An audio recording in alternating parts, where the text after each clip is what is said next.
여러분, 지금 금융시장 저 깊은 곳에서요, 아주 거대한 변화의 신호가 감지되고 있습니다. 언뜻 보기에는 그냥 복잡한 숫자들 같지만 사실 이건 미국 경제 전략이 아예 뿌리부터 바뀌고 있다는 일종의 경고등 같은 거예요. 오늘 바로 그 숨겨진 신호들을 한번 파헤쳐 보겠습니다. 모든 건 아주 조용한 곳에서 시작됐어요.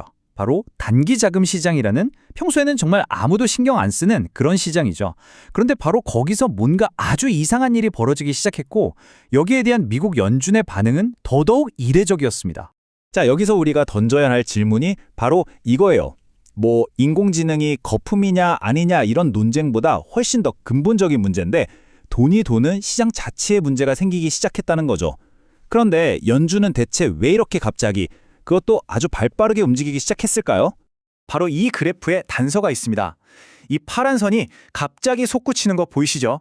이게 바로 금융 시스템의 혈관이라고 할 수 있는 단기 자금 시장에서 벌어진 일종의 발작 신호입니다.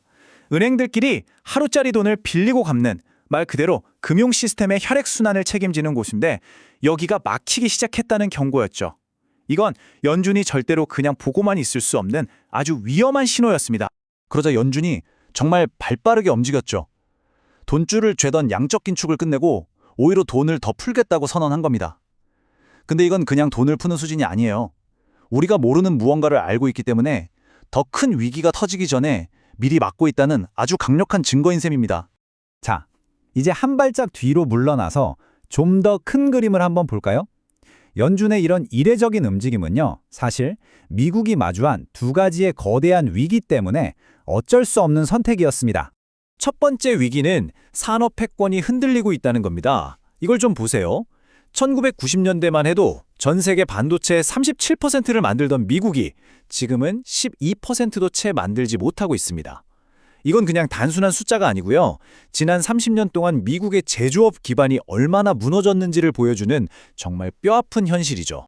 그리고 두 번째 위기는 바로 이 숫자 하나로 설명이 끝납니다. 120%.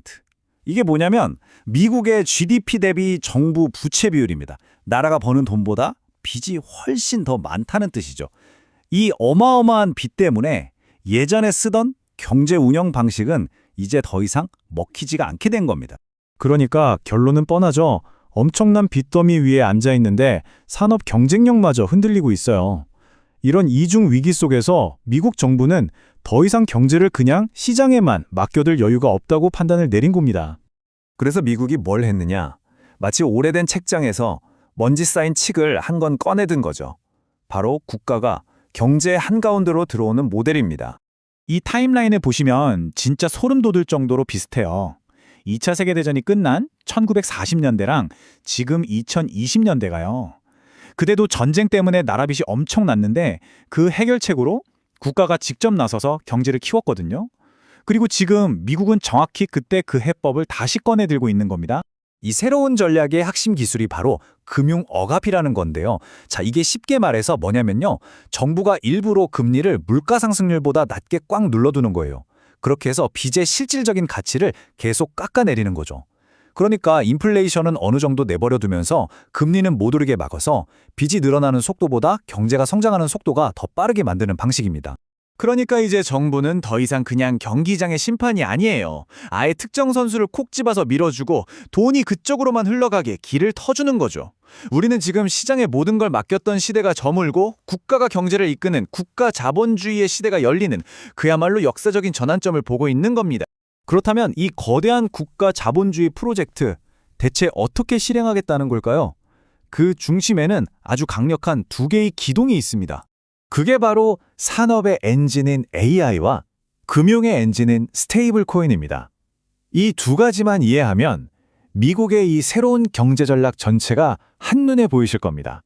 첫 번째 기둥인 AI, 이게 그냥 기술이 아니라는 거예요. 이건 미국의 산업을 다시 일으키고 중국과의 패권 경쟁에서 이기기 위한 국가적인 도구입니다. 정부가 반도체법 같은 걸로 어마어마한 돈을 쏟아 부으면서 AI 산업을 키우는 이유가 다 있죠. 빚이 늘어나는 속도를 이겨낼 만한 폭발적인 생산성 혁명을 일으킬 유일한 희망이니까요.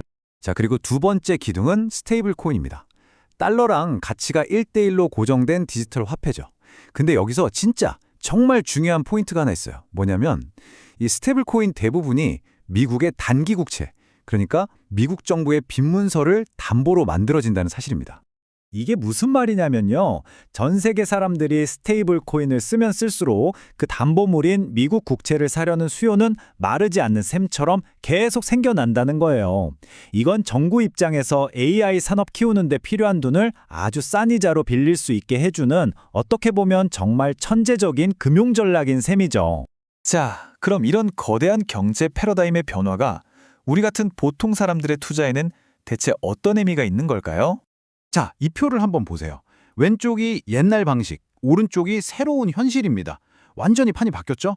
정부가 주도해서 돈을 푸는 이런 인플레이션 시대에는요, 과거의 투자 공식이 완전히 뒤집힙니다. 예전에는 가장 안전하다고 했던 현금이나 장기 채권이 돈의 가치가 떨어지니까 가장 위험해지고요. 반대로 성장을 만들어내는 좋은 기업의 주식이나 그 자체로 가치를 보존하는 실물 자산의 중요성은 그 어느 때보다도 커지게 되는 거죠. 그러니까 이걸 꼭 기억하셔야 해요. 정부가 이렇게 돈을 풀어서 억지로 성장을 만들어내는 시대에는 내 돈의 가치가 계속 떨어지는 건 어쩔 수 없는 현실입니다. 이런 상황에서 가장 위험한 선택은요, 어쩌면 정부가 만들어내는 그 성장의 흐름에 올라타지 않고 가만히 있는 것일지도 모릅니다. 미국 정부는 이미 주사위를 던졌습니다.